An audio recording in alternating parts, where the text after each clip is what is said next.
You know, back in 1986, Frank Miller dropped a comic that just completely turned the whole idea of superheroes on its head. This wasn't a story about a hero in his prime. Not at all. It was about a legend who'd grown old, who was haunted by his past and was basically forced out of retirement. So let's dive right into the gritty, dystopian world of The Dark Knight Returns. This is everything. It's the absolute heart of the entire story. It just strips away all the invincibility and asks something way more human. What actually happens when your body starts to fail, but the mission, that need to fight, is stronger than it's ever been? 55. That's how old Bruce Wayne is when we meet him here. He is not the quick, agile crime fighter we all remember.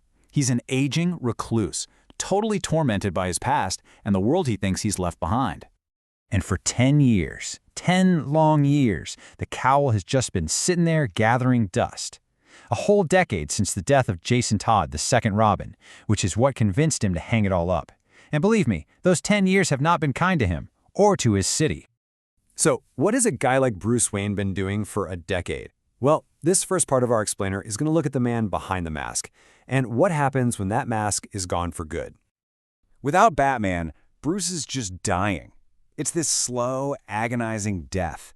He's trying to suppress this really primal part of himself, something he calls the beast.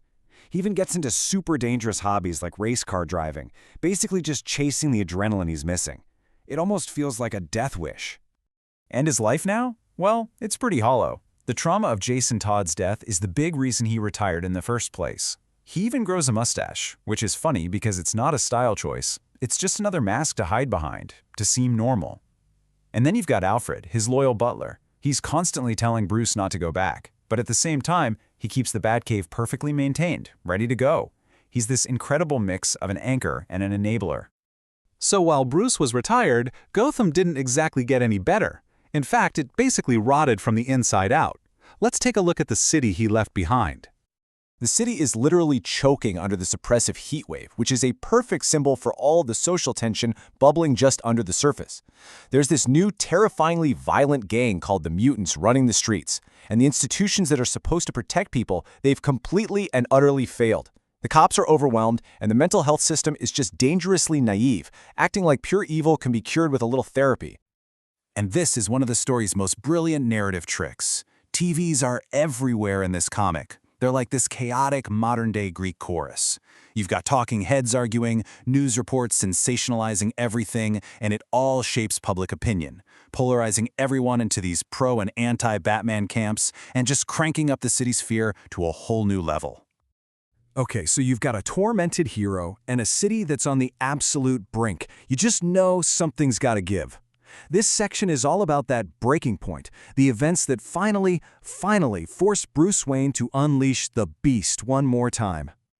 You know, it wasn't just one thing, but this perfect storm of events. First, the so-called cure of Harvey Dent is a total failure. He immediately goes back to being Two-Face. Then, the mutant gang's violence just keeps escalating, terrorizing the city.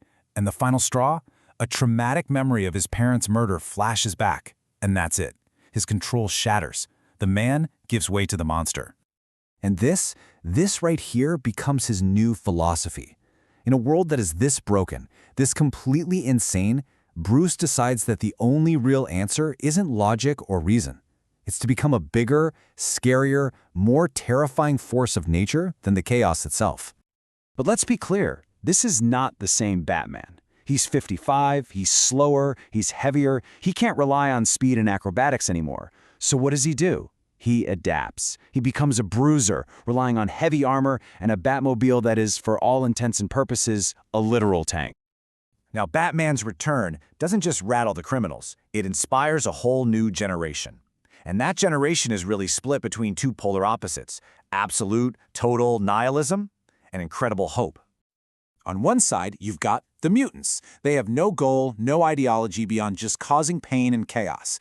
They are the absolute embodiment of a generation with no future. But on the other side, you have Carrie Kelly. She's a 13-year-old girl who sees Batman's return and is just completely inspired.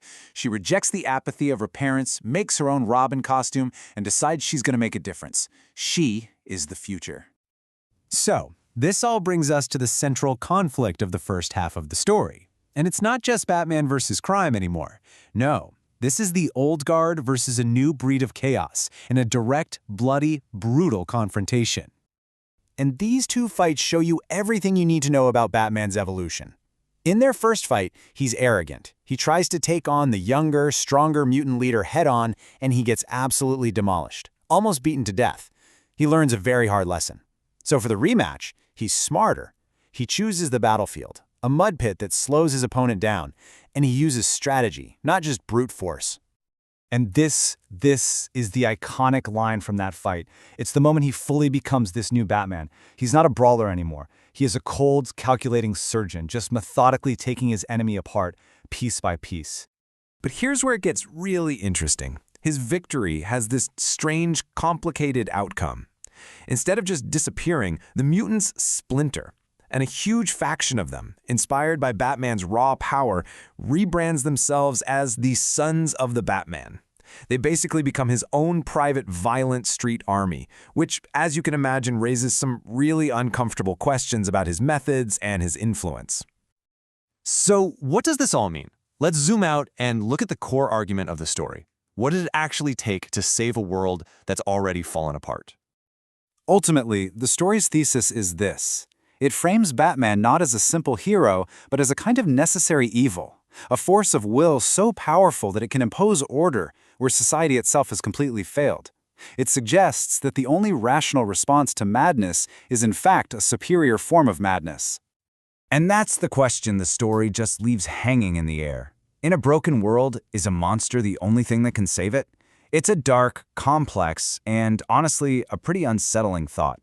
And it's exactly why, decades later, we are still talking about The Dark Knight's return.